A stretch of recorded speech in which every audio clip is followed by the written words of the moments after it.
Salam hari Ahad. Salam hari Ahad. Bismillah walhamdulillah. Assalamualaikum warahmatullahi ta'ala wabarakatuh. Salam hari Ahad kepada anda semua. Saya Derek Fernando sekali lagi di sini bersama anda di NMC TV. Sentiasa bersedia untuk membincangkan topik-topik yang menarik yang berkaitan dengan agama Islam. Pada malam ini, tetamu kita bukanlah seorang yang asing lagi. Beliau merupakan seorang ilmuwan Eropah yang menyokong pembaharuan dalam kerangka Islam. Beliau yang dilahirkan di Switzerland pernah dinobatkan sebagai salah seorang daripada 100 tokoh paling penting untuk abad ke-21 di majalah Time. Beliau ialah Profesor Tariq Ramadan. Dan Amir dan General Manager New Muslim Care, Julian Drolon, akan bersama beliau di Flamingo Hotel Kuala Lumpur untuk sesi khas Salam Hari Ahad. Jadi, jangan ke mana-mana. Kami akan kembali selepas ini di sini. Salam Hari Ahad. Salam Hari Ahad. Salam Hari Ahad. Assalamualaikum, Professor Tariq Ramadan. Thank you for being part of the show Salam Hari Ahad. Alhamdulillah, you've been with us for a couple of days now in Malaysia, sharing a lot of great talks about Islam, and you received also a lot of energy from the people here. Can you give us an idea on how did you feel about all these talks, and what is the response of the people here in Malaysia? Bismillahirrahmanirrahim. First, thank you for inviting me. It's not the first time that I'm coming in Malaysia, so I have been dealing with the society and the Muslim majority communities here, but also non-Muslims for a long time. So I was not surprised what was done during my stay, organizing lectures and meeting with people within academia, but also at the grassroots level. It just show me that in Malaysia, as in other countries, they have lots of questions about what is happening around the world. No. They also want to know more about their religion. So we really have to do a very important work of educating, teaching Muslims about the concept, the terminology, the teachings, and the understanding. Mm-hmm. And at the same time, there is a great deal of energy. The great majority of the people who are coming to the lectures are young people, willing to learn, full of energy, willing to learn, and also ready for doing more. So I think that we have to take this as a very positive sign for now and for the future. Fantastic. One of your lecture was large in numbers, from Visit to the Sea, was referring to one hadith, if I'm not mistaken, and it was very interesting for us to have your views on that. What are the measures that we can take to make our Ummah a bit more strong than it is now? Like you've been talking a lot about that, and if you can give us an idea of, I think we need to talk about priority at this point in time. Yes, I think that the hadith is referring to our weakness. In the future, the Prophet, peace be upon him, was talking about the weakness of the Muslims, and he was talking about the fact that it will be in our hearts, meaning, in fact, to be too much attracted by the world and not to have a sense of sacrifice, because we start detesting or rejecting or disliking death. Yeah. But this doesn't mean that we are celebrating death. It means that we have to deal with life with principles, and to have a clear understanding of what are our principles, not to live our life in a way which is take what you can, do what you want, with no principles and no priorities. So we have to come back to this understanding. And I gave also other lectures where the starting point is very much about ourselves. It's very much about the spiritual understanding, what we have to do with ourselves. And in fact, the starting point is all our life is a process of liberation. Liberation from our own ego means mastering our emotions, working on ourselves. So this is a priority, and this comes with education. So the priority of all the priorities is educating oneself and getting an understanding of the Islamic principles, getting an understanding of, at the end, when do you know that you are understanding the principle? Is then when you are ready to implement them. So the proof of your understanding is implementation. As long as you are not implementing them, it means that something is missing in your understanding. Right. So this connection, الَّذِينَ آمَنُوا وَعَمِلُوا الصَّالِحَاتِ, those who believe and do good deeds, this relationship is essential. And then after the priorities is also to think about and through concentric circles. You have to work with your neighborhood. See, this commitment where you live is something which is essential even with zakat, that you have to pay this social purifying tax. Is you have to give the money to the people who are around you. So this sense of proximity, you try to come close to God and you come back close to the people around you. Close to God, close to the people around you, nearness. So this is something which it's important. Don't try to change the world if you don't try to you know how to change yourself and to change first yourself, your family, your community, and then yes, and even and not only your community, the human beings around you, the people you know, he has not achieved or complete his phase or her phase. The one who is sleeping while his neighbor is hungry. What does it mean? It means the Muslims and the people of other faiths. So it's really an awareness, a consciousness that we need to nurture. And then serving humanity, life is to serve, not only to forget about oneself. So these are things that we need to, this is from where strength is coming. And then also we have to add to this our social and political commitment to justice, because we can't just think of ourselves and forget the people who are in fact targeted, stigmatized and exploited. I will come back on this justice topic, very important to our heart. And I want to ask you something, because I've been listening to something I really love. You said anti-Semitism is anti-Islamic, and I was like, you know, I think it's something for Muslim, we understand it, but a lot of people outside of, you know, the Muslim world don't have this concept about what you mentioned, that anti-Semitism is anti-Islamic. Can you elaborate on that so people understand? You are saying that Muslims are understanding this and people of other faiths don't. And I would say I'm not sure. Okay. I'm not sure that Muslims are understanding what I mean. We wish. because there is a confusion. They are confusing their resistance to the state of Israel's policy with the Jewish tradition. The Jewish tradition and the Jews are people of the book. And we have to show respect because Moses is one of our prophets. And then we are not reducing Judaism to a race. First, because race does not exist. And second, because it's a religion. And to nurture a sense of targeting the Jews because they are Jews, that's not acceptable. That's wrong. That's anti-Islamic per se. And then it doesn't mean that we cannot be against any state or any policies, even with the Muslim majority countries. And if somebody is criticizing, I don't know, any Muslim majority country state, Saudi Arabia, Qatar, Egypt, Tunisia, they are not Islamophobes. They have a political statement and they have a political point. So I think that it's important for us to explain this to Muslims and to make it clear to people of other faiths that they are looking at us and sometimes they want to reduce the Israeli-Palestinian conflict to something which is a religious struggle, a religious conflict. It's not. It's and this is why I'm asking, when I was in Vatican and I was talking to the special advisors to the Pope, I was telling him we need more Christian voices to make it less a religious problem. Right. If you come into the discussion and you show that you have principles and that we are sharing principles, it's less a religious problem and it becomes a political one.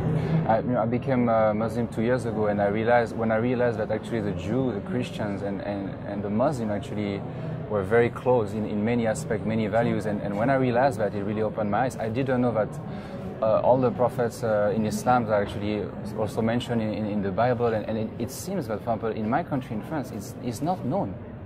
It's not known, for example, that Isa, Jesus, is a prophet of Islam. And how come we cannot convey this message to the masses? And there's a shell on this fact that will help everybody to live in peace and harmony. That's a fair point. I was saying in my last lectures that in fact, if the universality of Islam is not known, it's not because of the message, it's because of the conveyors. It's our responsibility. And if things like this are not known by the people, it's not because the message is silent, it's because we don't know how to convey. So it's our responsibility to make it known by people and to make it known how much we are respecting and daring about all the prophets and the messengers, peace be upon them all. That's a very important point. But this is where we have to stand. We have to explain this to Muslims, and we have to convey the message to people of other faiths. And it's our responsibility. And sometimes, because of our lack of commitment, the people think that Islam is what we are doing out of it. Right. And no, Islam is much greater than what we are doing. And we are not at the level. We don't live up to the standard that we should promote as Muslims. All right. Coming back to the topic of justice, a lot of Muslims all over the world are suffering from war crimes in Gaza, in Syria, Iraq, and so on. The list is so long. What can be done at the international level to stop this massacre in certain countries? Like, what can be done? Like, sometimes we have hope, like OIC, like, you know, we have impression that Muslims together can fix things, but it's not yet happening. Yes, I think that once again there are multiple strategies. First, there is something which is important, because you are mentioning war and crimes and war crimes and massacres. There is a first level which is to take a stand with the state of affairs, so to be informed about it. So we need it's a real struggle. It's to be informed about what is happening, not with double standard. Who is killing what and what is happening really? We need to know more about the situation. Right. And not only with the coverage sometimes of this and that and forgetting this, forgetting, no. You know, on a permanent basis, what is happening in Palestine is unacceptable. But what is going with the Rohingyas in Burma, it's not acceptable, but we don't talk about this. What is happening now in Congo, we don't know. So I think that the first is to be aware of the problems and to have a sense of what globally is happening in the world. This is to be informed is the first struggle. The second one is not to be selective and not to have a double standard. It's to take the same position. We are on the side of the oppressed and against the oppressors, whoever they are. That is Islam. Muslims or people of other faiths. If the oppressors are Muslims, we are against. If the oppressors are non-Muslims, we are against the same ones. And then with this, so first, to be informed, second, to have a clear set of principles, and third, to analyze the political situation, to get to the reasons why it's happening, and to take governments to task in the West as well as in the Muslim majority countries. We cannot just say the West is responsible for everything. Corruption in the Muslim majority countries is not, or in Africa, it's not coming from the West. It's a reality. Leaders there it's a reality. that are dealing and taking the money from the people. So we need here to come with a discourse that is quite clear on the political issues, and also push our citizens to be involved in this at the local level with their government, and to take a stand at the international level, which is not what we are doing. We are selective in our struggles, and we are selective with our principles, and we accept to be silent on some struggles, and that's not right. Right. Talking about double standard, you've been accused wrongly in France to have a double speech. You know, I watched your interview at European on the 15th of January, and you recently posted on Facebook your point on that. Can you elaborate a bit on that? And also, the second phase of the question is, an atrocity happened in France. What can be done for this to never happen again? You know, there is a specific treatment in France, and they keep on repeating that I have a double speech, and in fact it's the way for the French media or the French media establishment not to listen to what I'm saying.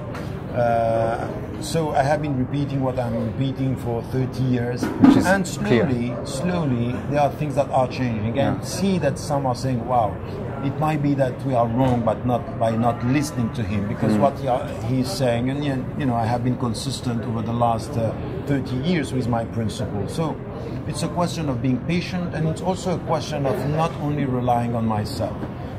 What I'm saying to the French establishment and the intellectuals and some politicians, one day you will have to listen to the people around, and their ears there are lots of young Muslim women and men that are going to change the picture, and you will have to listen to them. And I took a date and said, we have a date, it's coming soon, if it's not already before our eyes. And the second thing is, I would say with all these conspiracy theories that we have, that it's not us, I think that we should first be clear on somebody did something and he said that he did it in the name of Islam. We have to take a stand. And we have to take a stand on what we know.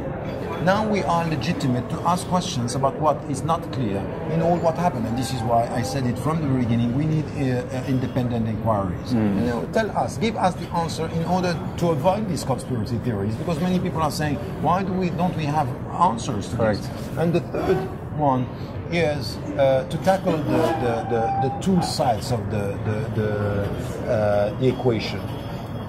There is one side which has to do, you know, when it happened in London, I was saying to the British government and the media, say, you know, these young guys, they are the kids, the children of two parents. Right. One is the Muslim community and the second is the British society.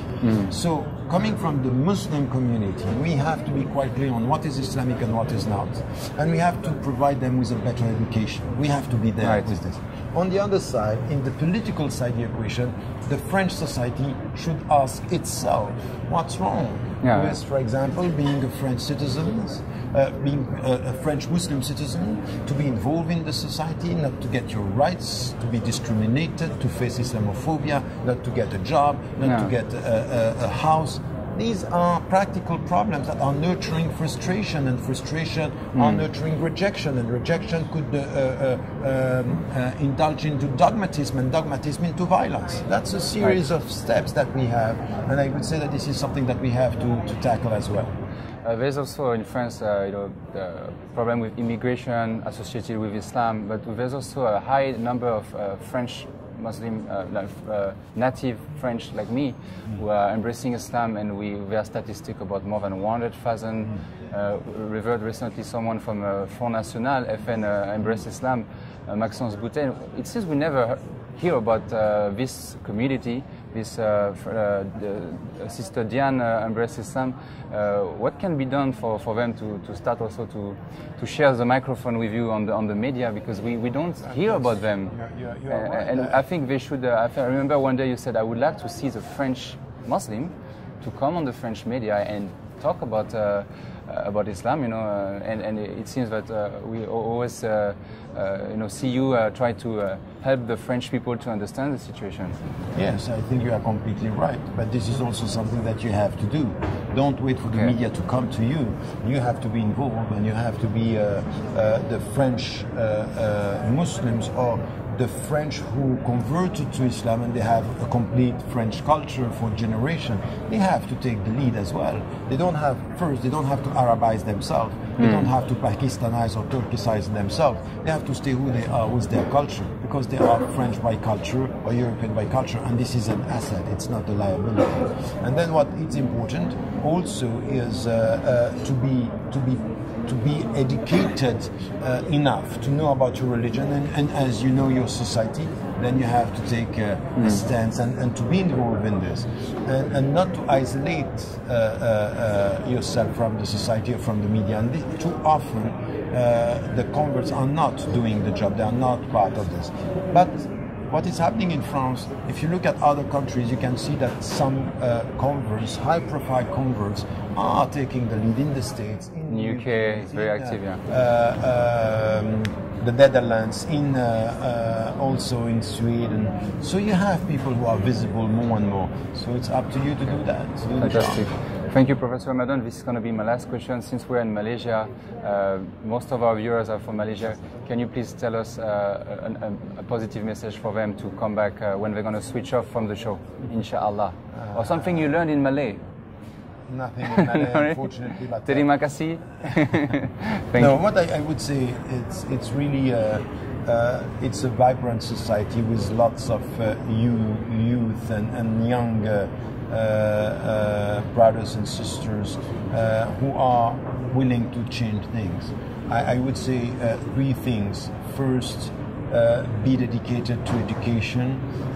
Third, be patient and perseverant and endurant. It's not easy. It will take time. It's a question that is going even beyond our generation, or one generation. And the third thing, which is always what we find in the Quran, لا تيأسوا, so don't despair, don't lose hope, just trust him, and if you trust him and you do your best, this will be the success. It's the success in itself. Inshallah. Inshallah. Merci beaucoup. Salam Hari Ahad. Salam Hari Ahad. Terima kasih sekali lagi kepada Profesor Tariq Ramadan atas kesudian beliau bersama kami, dan terima kasih juga kepada Brother Julian Rolon. Satu sesi yang sangat menarik dan bermanfaat buat para penonton, insya-Allah. Sehinggalah kita jumpa lagi pada waktu yang sama, hari yang sama, di saluran yang sama, NMC TV. Mohon like kami di Facebook. Sokongan anda amat dihargai. Saya Derek Fernando, anda baru sahaja menonton Salam Hari Ahad yang dibawakan kepada anda oleh New Muslim Care. Jazakumullahu khairan. Assalamualaikum warahmatullahi taala wabarakatuh. Salam Hari Ahad. That she really had principle in her faith. Salam That if I wanted really to marry her and be a Muslim, to understand Islam first prior to converting. When you scratch a bit the surface, you get to understand the logic of it. I see. And that really made me fully accept what are the responsibilities as a Muslim. Salam Hari Ahad. Salam Hari Ahad. Salam Hari Ahad. Salam Hari Ahad. Salam Hari Ahad. Salam Hari Ahad. Salam Hari Ahad.